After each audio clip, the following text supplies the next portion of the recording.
More broadly, I want to kind of expand how we think about advocating for kids in care, and specifically address some of your fears and concerns people might have when thinking about international social and legal services. We do a lot of trainings throughout the U.S. on kind of our work and how to include family outside of the U.S., and I know that there's hesitancy, there's a little bit of kind of the fear of the unknown that gets in there sometimes. So hopefully we can start to nut at that a little bit. So my goal is for you to leave here not feeling like you have more to do, more responsibility, but really that you have a partner in this work and in advocating for kids who have family outside of the U.S.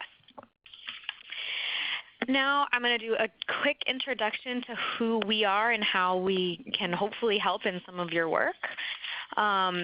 ISS-USA was established long ago in 1926 during a time when there was a lot of global migration, increased global migration. That included refugees and displaced people, primarily from Europe, but coming to the United States, that is, and a lot of women and children who were separated from their husbands and fathers who were coming to the U.S. ahead of them as of women and children. Obviously, times have changed a little bit. We still work with populations of displaced people. We know that there's an increasing number of transnational families globally. There's a recent stat that 1 in 7 people in the world live in a country that's not their country of origin.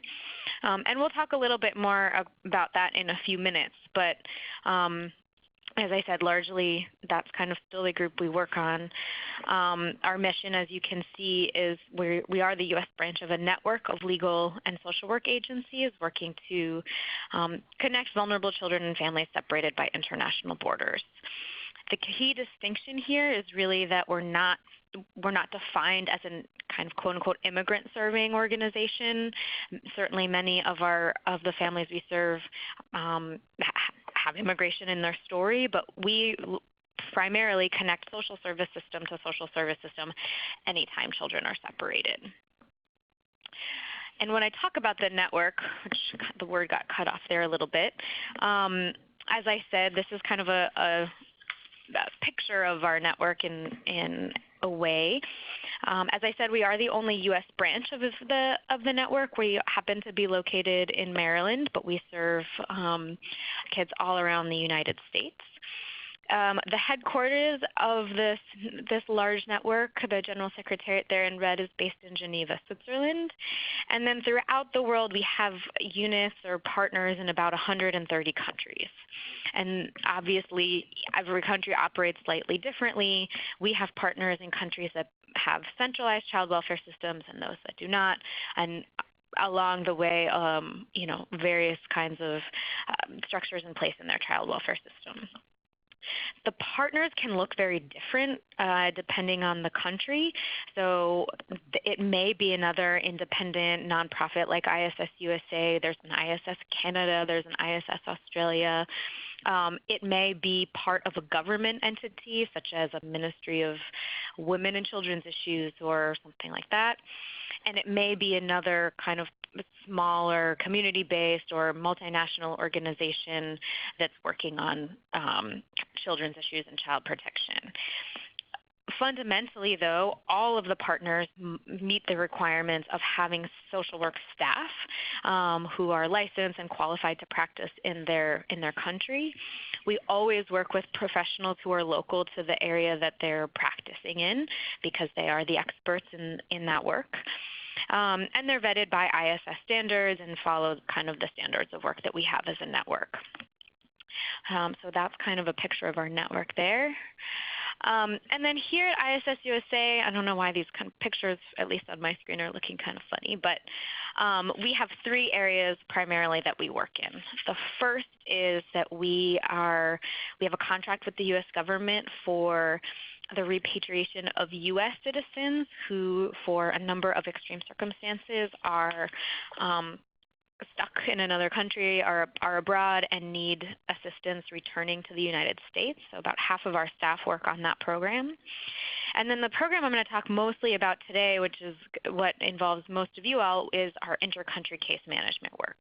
And that's where we coordinate services between domestic referrals here, domestic child welfare agencies here in the United States, and our international partners to make sure we're obtaining cross-border services. Primarily, the children we serve have some kind of involvement with the child welfare system, though not all. And it's a little bit misnamed that we do call it still inter-country case management, but inter-country case management, I should say.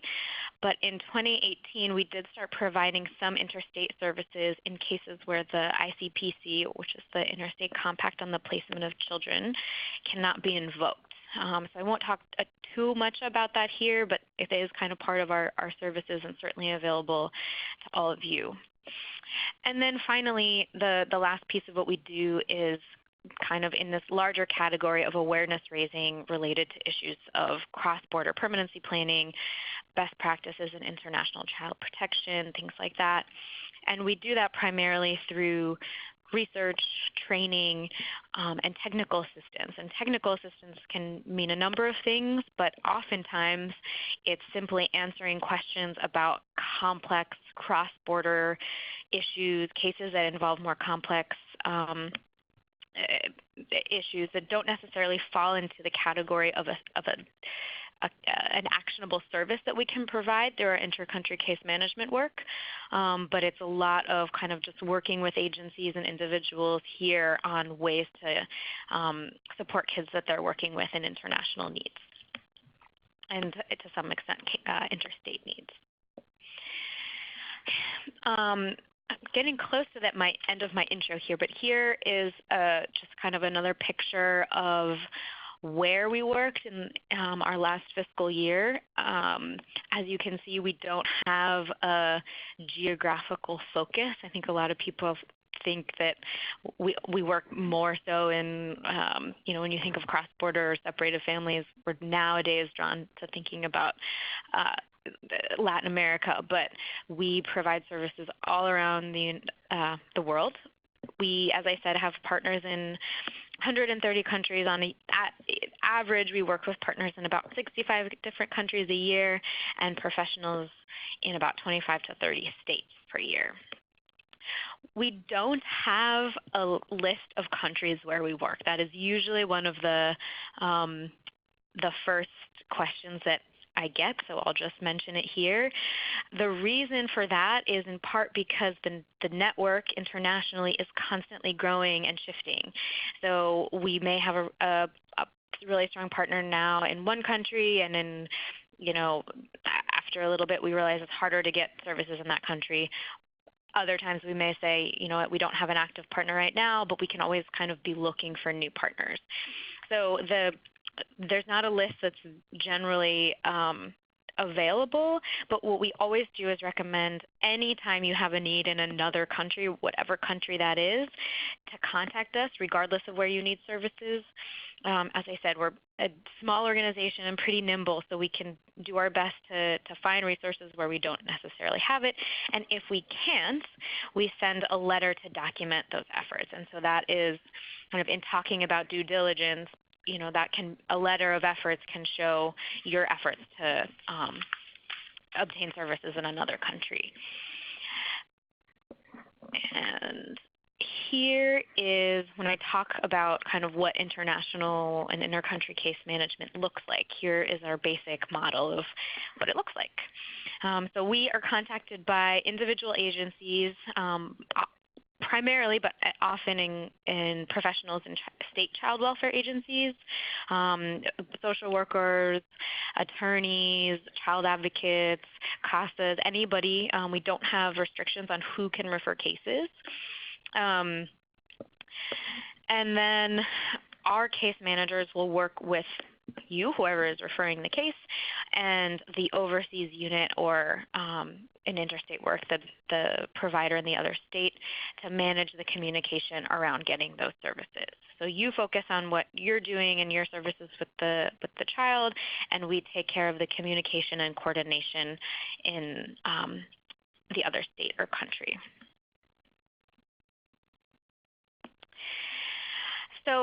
that's kind of our brief overview of who we are and what we do.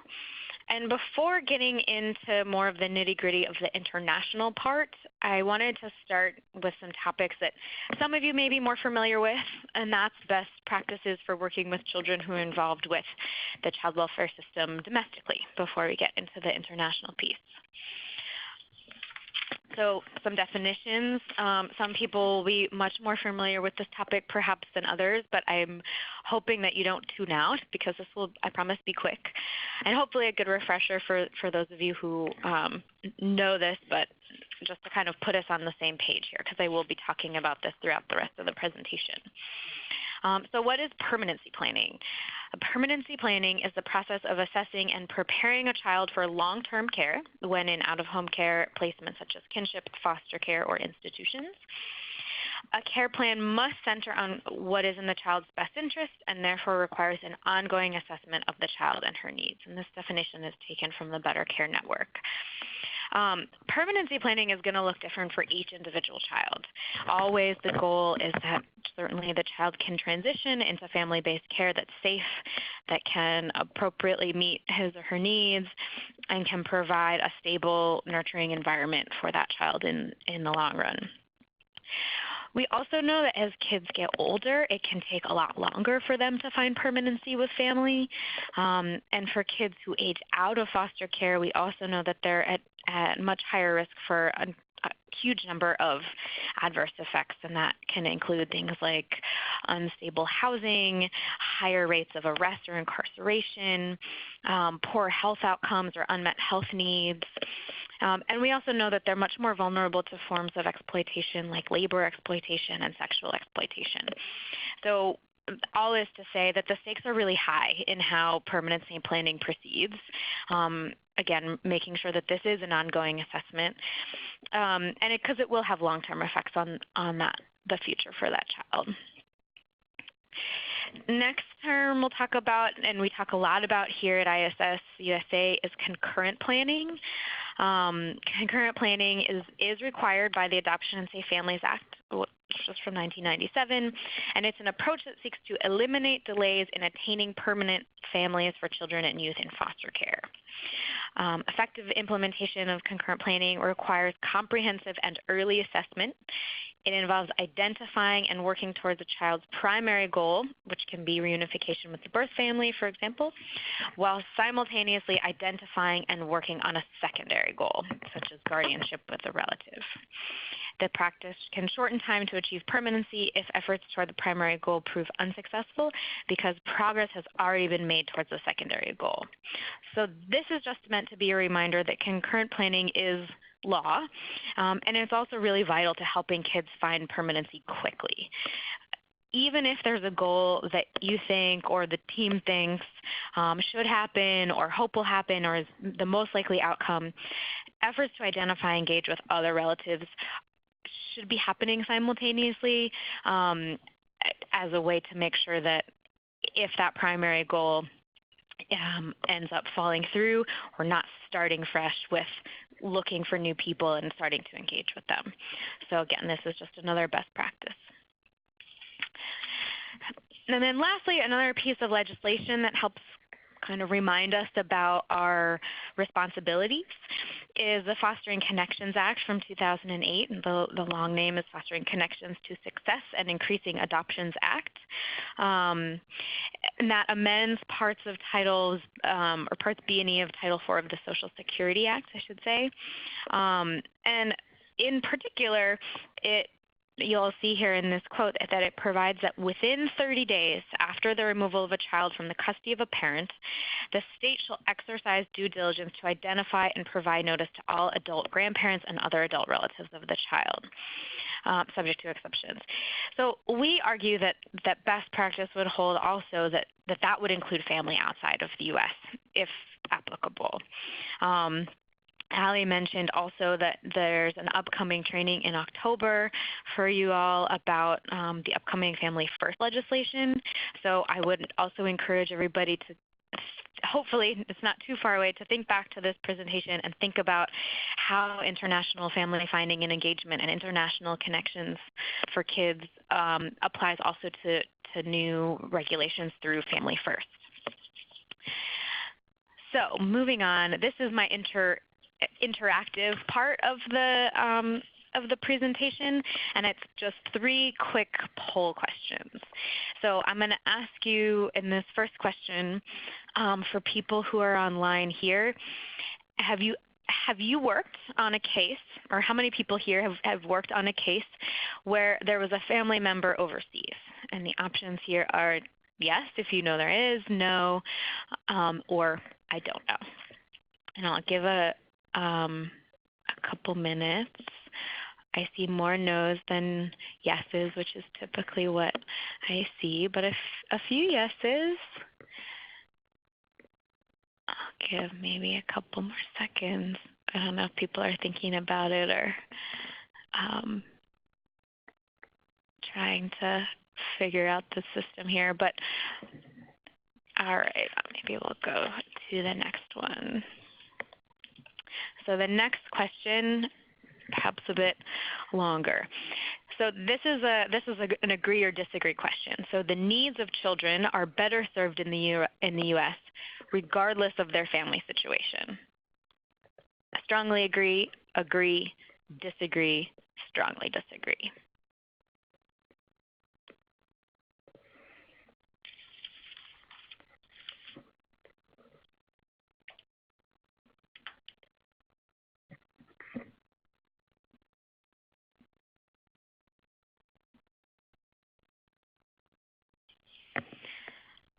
Okay.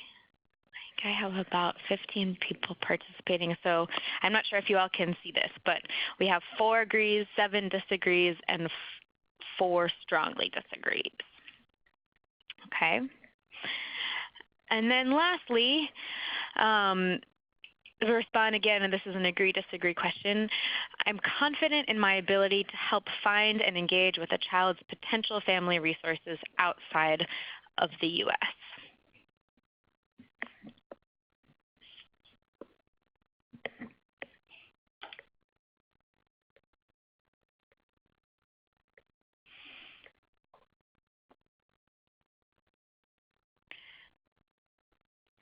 Definitely more disagrees than agrees, which is, again, pretty typical.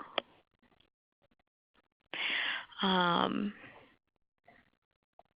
right, so we have so far 2 agrees, 8 disagrees, and 5 strongly disagrees. So as I said, this is not atypical to how this presentation usually goes, and hopefully that's why you've all are attending to here today to figure out some of how to feel more confident in that.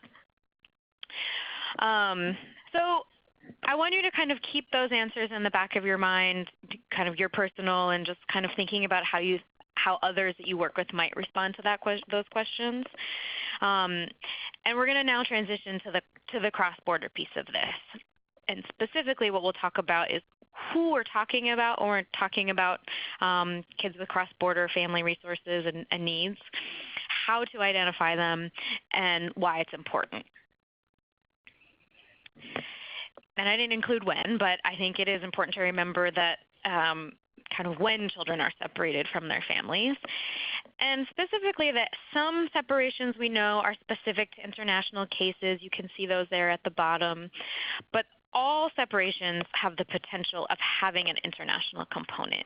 So parents are deceased, parents are incarcerated, when there's a termination of parental rights, abandonment, family relocation, trafficking, all can happen domestically, but there can also be a child who's separated internationally from a caregiver after one parent is incarcerated or passes away, et cetera. So kind of remembering that and keeping that in the back of your mind. And then this last category down here of parents who the separations as a result of immigration enforcement, we know is getting a lot of attention now in the media. It is something that our organization and I personally work on very closely, but let's not forget that that kids in any of the above circumstances really should be screened for international connections. I don't have a poll for this, and I know that this is usually something I do more interactively, but my question for you to all think about, and you could type a little thing into the question and answer if you feel so inclined, but taking a look at the pictures of these three little girls, which one do you think is part of a transnational family? And I'll you have here a description. The transnational families are made up of people from different countries who are connected through marriage and or blood ties. Some have been in the U.S. for many generations. Others are newcomers. We have somebody thinking maybe it's the little girl in the middle, maybe it's all of them, and I'm just going to go ahead and say it's actually in this case, the little girl here on the right. So these are kind of just taken from some example cases we have. The girl on the left has family roots in the United States on both mother and father sides, going back to at least 1795, but has family members working for a multinational company in Sweden. So actually she is part of that category. And then the little girl in the middle arrived in the United States due to the war in Vietnam in the 1970s and has no surviving relatives outside the U.S. And then this little girl here on the right is a dual U.S.-UK citizen with long family history in the U.S. and England. And she has a mother who's a dual Argentinian Italian with extensive family in Spain and Argentina. She happens to be related to one of our staff members here, so it is truly a true situation. And really the point is just to remind people that there's a tendency to assume that we're only talking about immigrant children or children of immigrants when there's so many U.S. children whose extended family live overseas because in the military. In the case of this little girl to the left who has family who's employed internationally, people who work for kind of as diplomats or in other foreign service, are studying or teaching abroad, retiring abroad. So all of those people are part of that category. And so to drill down on that a little bit, just to give a sense of some of the numbers, it's estimated that somewhere between 6 and 9 million U.S. citizens live outside of the country at a given time. And again, that's for some of these same reasons that I mentioned and are listed here: studying abroad, working abroad, federal employees, members of the military, retiring. And these are best estimate because there's not really a comprehensive way that we collect data on children and families who have international family connections. It would make our jobs easier if there were. But this slide is really meant to show kind of one side of the equation, as U.S. citizens who live abroad. And we can't continue to disregard the possibility that some of these people living abroad, these U.S. citizens abroad, are related to children in the foster care and child welfare system here, and it could be a resource for them in the future. So the other side of the equation in this case are people born outside of the United States and are living here permanently, and that includes legal permanent residents, naturalized citizens, and undocumented individuals, upwards of 45 million people. So clearly people in these categories, because they're living in the United States, would be considered a domestic connection for kids as opposed to an international connection. But many of these people will likely still have family living in their country of origin, another country, who could be a resource to that child. So when we talk about how do we identify these kids, the real answer when we think back to the last few slides is that regardless of what they look like, what their parents' immigration status is, what language they're speaking or their parents are speaking, any of these kids may have resources outside of the U.S. And the way we identify them is to ask and ask and ask and ask and remind other people on the team to do the same. And then kind of as the last piece of this, and maybe it should have been the first, but is the why. And we all know that family connections are really important for kids. They should be explored first for potential placement. That's also part of the legislation. And this is a reminder that the benefits of family connection are the same whether it's a domestic connection or an international connection. And those mean it can help give children resources.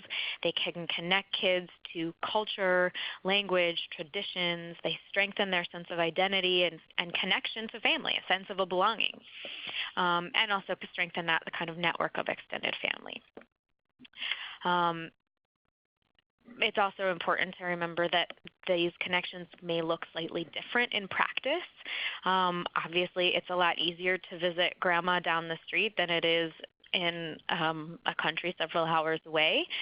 So visits may not be as frequent, but there's still lots of ways to connect through technology, certainly now more than ever. And the connection itself really is what's important, not how it's done. So that's another thing to kind of keep in mind. We also know that not all family members in other countries or states will be suitable caregivers, especially in the long term, for a number of reasons. But still, they can provide this connection and offer these things that are so beneficial and valuable for kids, particularly when we're thinking about older kids who we know can take longer to find permanency for. Older kids also tend to have, their own ways of expressing what they want, and even if a child isn't going or a youth isn't going to be placed overseas, there's ways to find permanency for him or her in this country while maintaining a connection overseas. Just to further the point, we estimate that there's about 100,000 kids in foster care here in this country right now who do have family members outside of the country who could be resources for them and who aren't being contacted or engaged in this process. Down at the bottom of the slide, there's a link to a blog we have about that. But again, these can be kids who have been separated as a result of the things I'm sure you all see in your day-to-day work with kids: abuse, neglect, maltreatment, the opioid crisis that we know is separating a lot of kids from their families, deportations as well, as I mentioned, as well as an increase in trafficking of young people and a rising number of international parental abductions, which is a whole nother webinar in itself. We work on all of those cases. There's no, we don't have restrictions on who we serve based on what the nature of the separation is.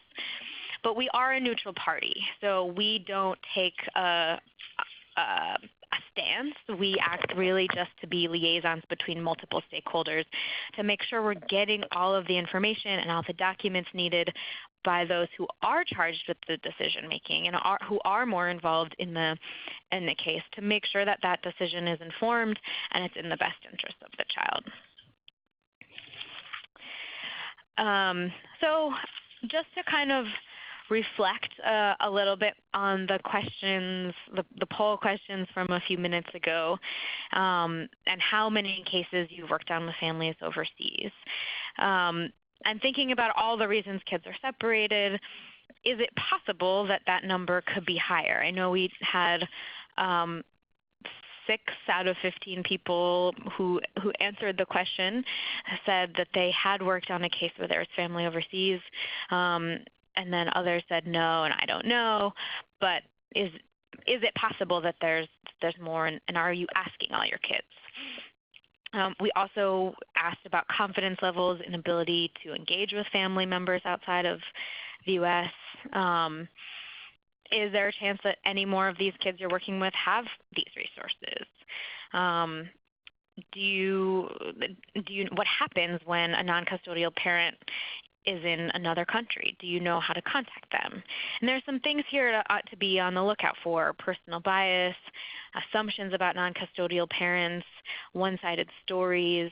We certainly know that it's a lot easier to get information from somebody who's local, who is in the same time zone, who speaks the same language, but that's usually not the whole story. So it is important to make sure we're asking more questions and doing a little bit of digging. thinking about which kids are even being asked in the first place, and thinking a little bit about some of the societal biases we have. A lot of us were watching the raids a few weeks ago in Alabama. So what happens if a caregiver gets swept up in a raid where you are? Are we comfortable saying that the child is better off in the U.S. than with the only caregiver he or she has ever known if that person ends up being deported? So that gets to the question about kids' needs being better met here in the U.S. Again, we don't make the decision yes or no, but it's really a good, what we are always advocating for is that we're getting the information from as many places as we can and being inclusive as many family members as we can that are appropriate.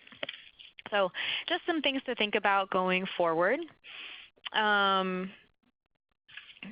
because, as I promised, we would do offer some resources, that's kind of where I want to go next to make sure people have some concrete ideas of how they can help, where to go for some of these resources. We certainly hope that we can be one of them.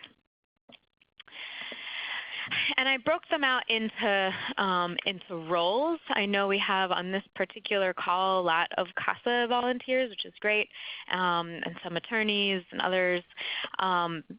And hopefully some people will be watching via YouTube or a recording of this later. So just to kind of start off, remembering that this is about what's best for the child. We know when it's appropriate, the child's opinion should be included in any of the decision making, and that really every child has the right to know her family, unless there's obviously some compelling reason that should be kept separate from them or private from them. And for CASAs and guardians ad litem, remembering obviously that you can be the voice of the child in a lot of these cases, and being sure that in asserting that voice when necessary, that you're being inclusive in that process. So some things that to keep in mind: to talk to the child, to identify all the people with whom she or he has a connection or emotional relationship, and that conversation is ongoing. So this is, obviously work with kids, it's not always a checklist, so keeping that conversation open and being receptive to it. Providing that information to the social worker and other people on the team so that those people can be located and visited. Again, this is about making sure that information is being shared with courts and with all stakeholders. One of the services we offer through ISS is family tracings. So it may be you have some limited information on a relative. That's a great place to start. So we can help track down family members in another country, help liaise with them about what the process is, and then begin the process of things like home studies and collecting documents. Obviously important to document everything you obtain and be sure to provide some of that information to the child when appropriate, saving copies of legal documents and their personal history, and insisting that a complete home study and background check are completed for any individual being considered as placement. Unfortunately, something we see more often than we would like is we'll get called by one of our partners saying, this kid from Canada was placed in Maryland. Can you go do a check on them? And that's really not good practice. And that was just an example. But, making sure that we're not placing a child in a home that we have no idea what's going on in, and then going to catch up to make sure everything's okay. Our services, we can typically complete home studies, depending on the country, within just a couple of months. And so, there's no reason to not request that early. And then also, of course, being an advocate for the child's emotional behavior and medical needs in that process. When we get a referral that doesn't have information about what's going on with the child, and what are some of the behaviors you're seeing, what are some of the important background information. It's going to be hard for a social worker in another country to be able to assess that caregiver as appropriate in being able to manage some of the things you're coming up with. Same with special medical needs or educational needs. If certain needs are being addressed here that need to be addressed in the other country, that also gets to the point of, can the needs be met overseas? We sometimes make assumptions about what's available here as better than elsewhere, and the only way we can really know that for sure is to get that assessed.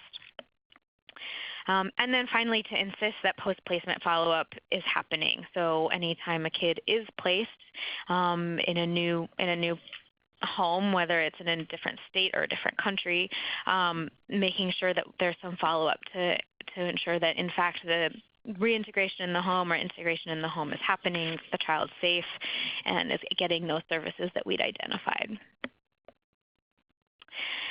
The role of the parent's attorney, again, this is something that we also can assist with from our end in answering any questions that the parent's attorney may have.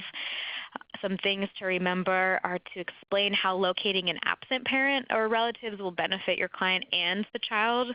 Remember, this is about helping a child find permanency and maintaining connection to family and culture and all of those things in the best interest of the child. So helping that be really central to the conversation.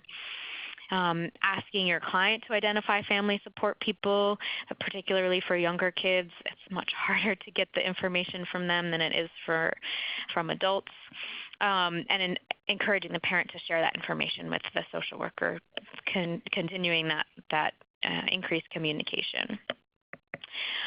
Checking to see what has been completed and talking to the social work team if necessary, making sure that there are those home studies being completed and other documents. And then, asking for review and doing a little bit of your own legwork if necessary. For the agency attorney, those of you who are agencies attorneys are really uniquely placed to act as a key resource in this process and a key resource for social work staff in providing some of the information about internal agency policy and procedures and resources that are specific to your agency. One of the things I didn't mention is ISS-USA we work in a number of different ways with states and agencies, and we do have contracts with at least 4 states currently throughout the U.S. to provide all international services related to kids who are in care in those states.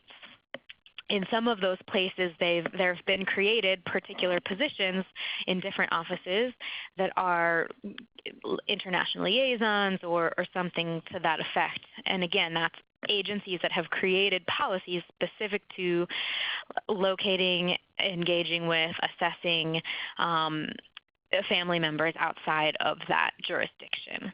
And so making sure you all are up to date on what those are, internal to the agency and to a certain extent outside of the agency as well.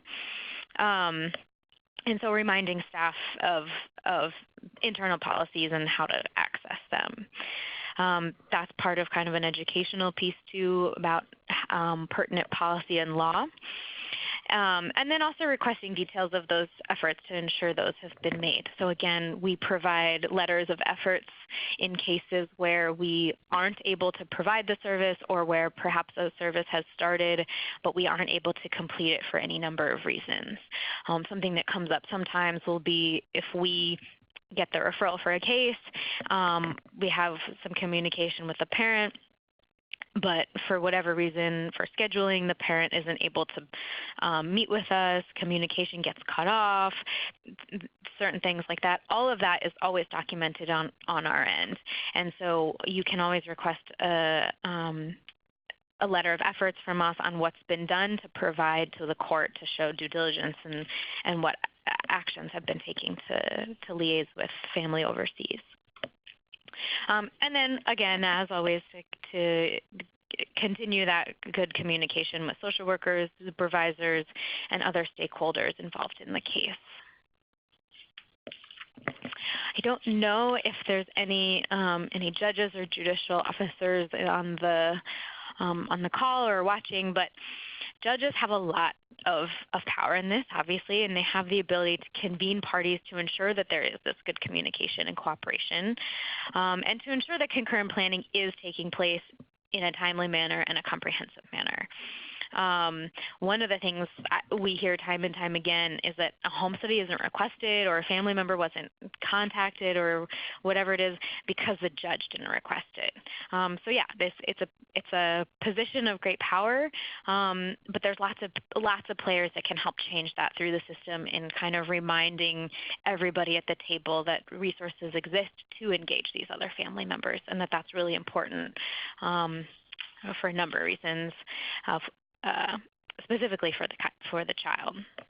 So some things that judges can do is ensure that all activities are occurring in a timely manner, facilitating that communication, checking those biases. That really should be something all along the way. And it is a reminder that home studies and the reports that we get will look different depending on where they're coming from. So a home study from the Dominican Republic might look different than a home study from Canada, which might look different from a home study from the UAE, et cetera. That doesn't mean one is better or worse.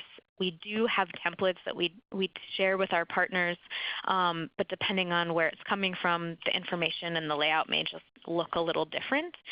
Part of our job and the value of our network is to make sure the information that we're gathering does meet the standards for permanency courts here in the United States. So kind of thinking about us as a resource and making sure you can access some of the information about conditions in another country. Like I said, the individuals who are conducting these home studies and reports are professionals in their country and can also provide, through their work in the network, some context for what that looks like. So, if you hear that if you're getting information on income in pesos, what does that mean for the standard of living in Mexico? So all of that is kind of included in what we're providing to help those decisions be informed. Informing everybody of everything you want included in the home study, that also helps us on our end make sure we're gathering all the information. Asking if family finding has taken place, so making sure we're not starting at the end, looking for family outside of the U.S., and holding the agency accountable for timely completion. I won't go too much into the role of the State Department here. We work really closely with them on a lot of cases. They do conduct in most countries, things called welfare and whereabouts checks on American citizens overseas. So that can be a really good resource for people if you ever are working on a case where there's concerns about the welfare of a U.S. citizen who is currently in another country. We can also help facilitate that communication. There are also the resources available through the Department of State websites can also be really useful in getting information about planning for children traveling overseas, questions about different Hague treaties, specifically involving abduction and adoption. Again, every country operates in their own way, and so utilizing resources available through the Department of State is a good way to make sure the information you're gathering is accurate and up to date and specific to the child and the country that's involved in the casework you're doing. But again, we're also available to help do some of that liaising if that feels helpful. So in my last few minutes, I'm just going to go through a few additional resources. We provide a lot of technical assistance on making sure kids are placed safely with relatives overseas in the case that there is going to be a placement overseas, and making sure that that placement is sustainable.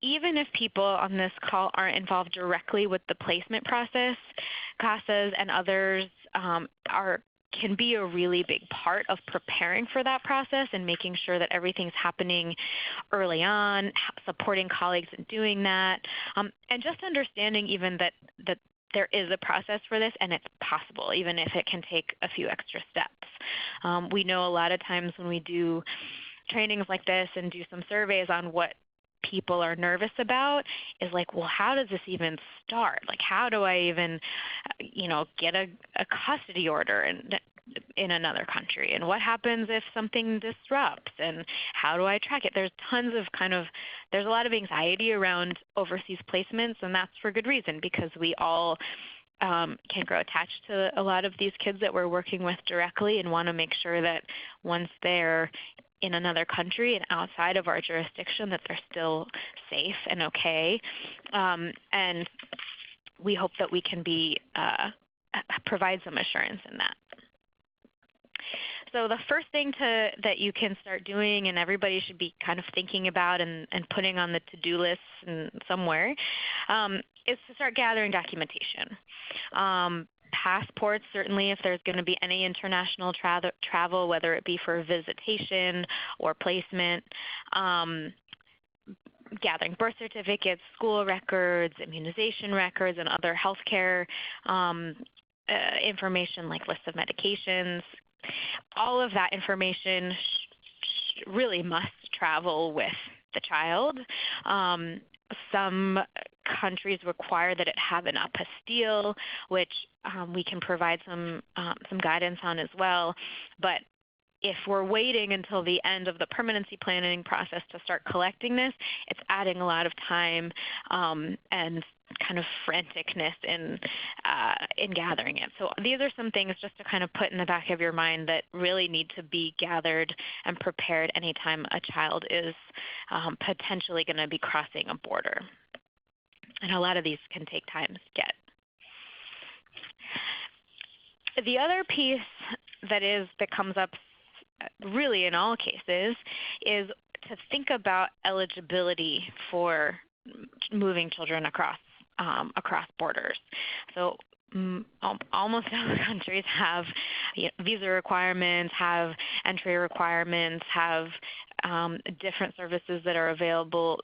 There's different regulations on how and when and for how long individuals can stay. So there's a lot of questions to ask about citizenship, both for the adult relative in the other country, potential eligibility for citizenship of the child, and consulates and embassies are really good resources for this. So again, Canada is another really good example. We have a lot of cases, probably about 30 to 40 cases per year with Canada. It's very easy for U.S. citizens to enter Canada. U.S. citizens, unless they're eligible for citizenship, can't get free medical care and education and a lot of the benefits that citizens do. And so it's really important to start thinking about if a child were to be placed on a permanent basis in another country, what would that child be eligible for? Another thing to think about would be, what are the services in place in case of disruption? These are definitely things that we can help you kind of figure out as well. But because each country is different and each case is different, and the dynamics of relationships and citizenship for each case is going to be a little different, it's important to ask some of these questions early to make sure that we are putting in place protections for kids and that we're not putting them in any further risk of disruption by moving them to a place where they can't legally find permanency. So again, just a reminder, ask for help, ask these questions, start early. No question is a silly question. Overseas travel is another one. Again, it's related certainly to the immigration piece. And a lot of kids will go for visitation or short-term visits prior to a long-term placement. So a lot of these questions really do need to be asked early on.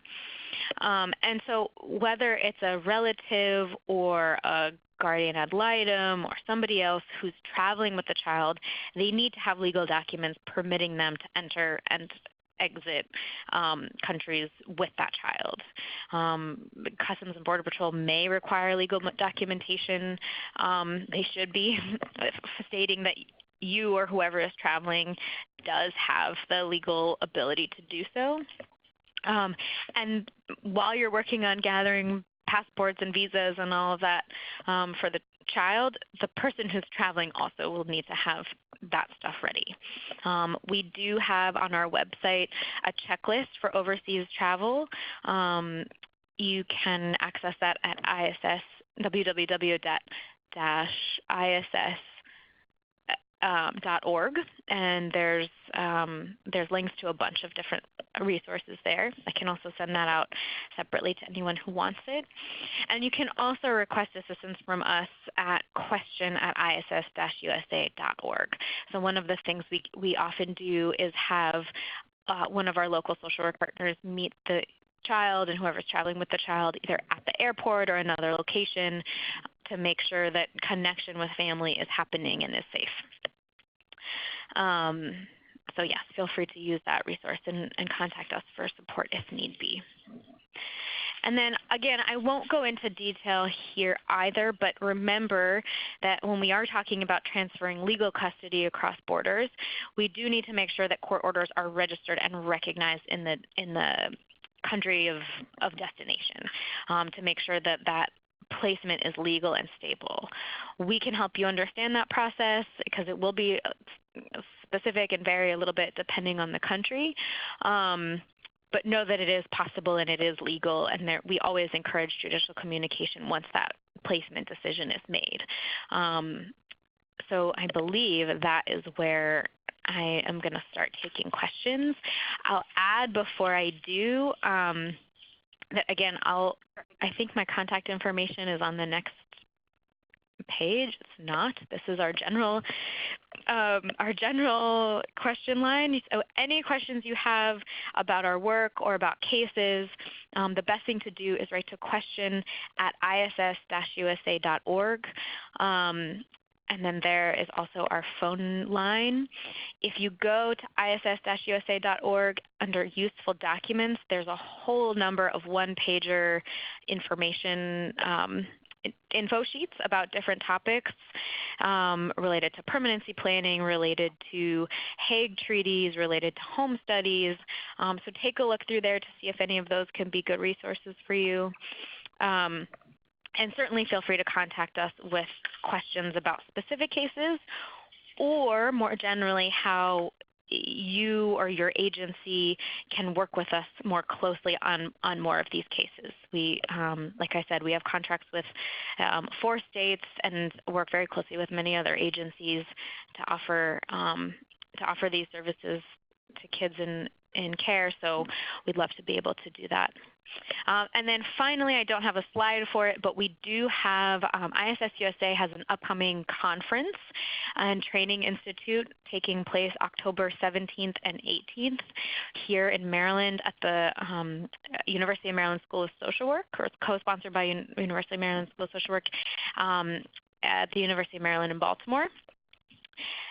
We'll have 2 days. The first day is a training institute where it's really going to be more practical skill building around managing cases with international components, so a much more in-depth version of this, but also really looking at best practices in family finding and engagement, in preparing, kind of working between social work and legal entities on preparing some of these cases for cross-border placements, how to kind of look at, gather information, make assessments, make best interest determinations, and then also what is happening on the other side of the border for reunification and reintegration.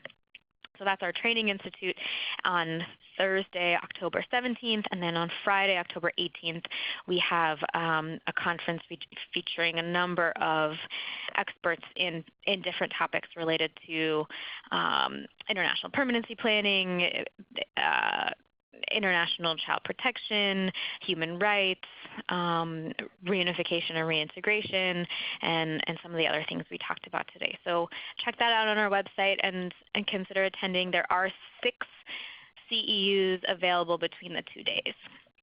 And so with that, I will begin answering some questions. So the first question I see here says, are the 4 state agencies that you have contracts with because those states have higher transnational case volume? I really like that question. I've never had it before. No, I would say that the opposite might be, or not the opposite, but the inverse is true.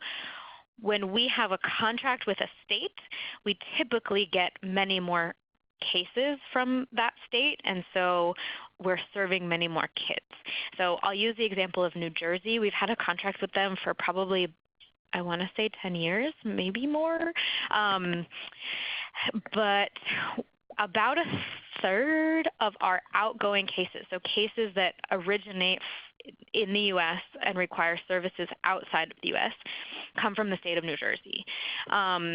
I don't think that's because they have a higher transnational case volume. In fact, nationally, 1 in 4 children in the United States currently has an immigrant parent. Some states that is a little bit higher, and some states that's a little bit lower. Maryland, I think, is right on the 1 in 4 number. And I think New Jersey, which I was just mentioning, is between 1 in 3 and 1 in 4. So potentially there are more, but I think it is a false narrative to say that there are more transnational families in some states, and therefore other states don't need a contract. So the states we have contracts are with Connecticut, Massachusetts, New Jersey, and Arizona. We do not have a contract with Maryland, but we do think that there are kids throughout the country, regardless of what state they're in, that could benefit from these services and they're not being accessed. The next question is, do foster care payment, kinship care payments follow the child once they're placed overseas? That's another really good question, and it depends on the state. So I don't have a great answer for you. Depending on who's asking, that may be a question to ask your agency directly. I do know that in some cases we have had some financial support for family members in another country. Other states have, because of licensing requirements and eligibility requirements, those payments do not follow. But again, that can be assessed also on a case-by-case basis to make sure that the family in the other country does have the resources and can connect to resources in their own country to help make sure they can sustainably support the child once placed. Okay, next question says, and I should say, anybody who's asking these questions and I'm not providing a complete answer, or you have a more specific question, feel free to email me. My email is Weisman, Weisman, at ISS-USA.org, and I can also have Allie maybe put that in the chat box. So the next question says, if the child could possibly be placed with a family member in a country of less opportunity, such as some Latin American countries, should we push for family placement just because of the family attachment? Or should we consider that many of the citizens of that country are attempting U.S. immigration? In other words, should we send a child to Mexico to be with family when many of the citizens of Mexico don't even want to be in Mexico?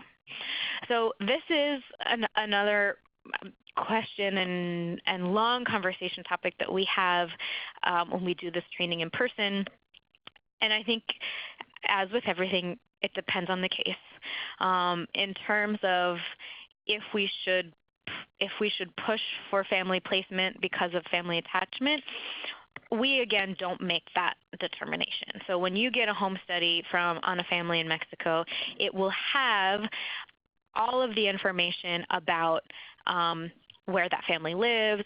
It will have pictures of the home. It will have pictures of the community, descriptions of what resources are available there, a description of what the family kind of relationships are, what kind of communication already exists between the child and the family, the family's experience in parenting and kind of parenting capacities and strengths and weaknesses, all sorts of this information that can be used to make a determination of if that placement is feasible.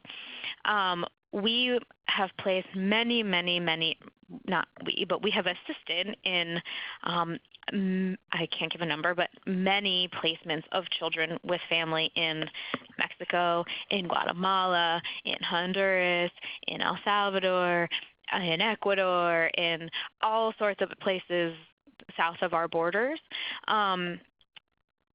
Again, we've also done home studies where the finding has not been positive in terms of that home being a sustainable placement, a placement that has kind of the safety precautions in place to make sure that the child will be able to stay there long term.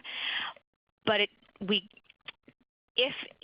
that is the case, we have had cases where a state has provided some additional resources to support a family that was deemed appropriate but under-resourced, to make sure that they had some additional support in being able to care for that child safely in that country. In other cases, if it's not appropriate and it's not a suitable safe placement, as I was saying before, visitation can still be, shorter term visitation could still be on the table, making sure that those family members are otherwise connected to the permanency planning process and involved in decision making, that child, if it's appropriate, has access to speaking with that person. So those are some things to consider. We don't ever say, because of what we think about as conditions or situations in another country, should we stop asking questions or stop looking at those family members as resources. I think the media can give us one particular look at a country as a giant country, something we this may resonate with people or not, but there's people that say that, we're here based in Baltimore, and there's plenty of people who think that Baltimore is not a safe place to live. But I live here, my family lives here, and so there are certain assumptions we make and judgments we make based on kind of a larger categorization of a place, whereas when we're making decisions about children and their connection to family, we really have to be doing that based on what we're seeing in the individual home and with the individual family, and not only based on kind of a country profile. Although if there are those concerns because of country safety conditions, those absolutely can be referenced in a referral to say what is the community safety, what are community safety issues. We get a lot of referrals asking about, we know that there's a lot of gang involvement in this particular part of Honduras. So what resources are in place to make sure that kids are safe from that? And we can look at that. And in some cases there will be safety, it won't be appropriate, and in some cases it will. So we just have to look at case by case. I think those are the questions that I'm seeing, unless I'm missing something. But again, my email address is down there in the chat box, and our contact information is available on this last slide here. You can also check out our website, ISS-USA.org, for lots more information on how to contact us and more updates and resources related to involving family outside the U.S. in permanency planning. So I think that's, I have one more if people have time. Would your organization help with family members who move to the U.S. from other countries and are resources for children here? Can you help with background checks in the country of origin, et cetera? Yes. So if the related to background checks in country of origin, depending on the country, we often get background checks for people from other countries. Depending on the service, typically our services are relating to cross-border, but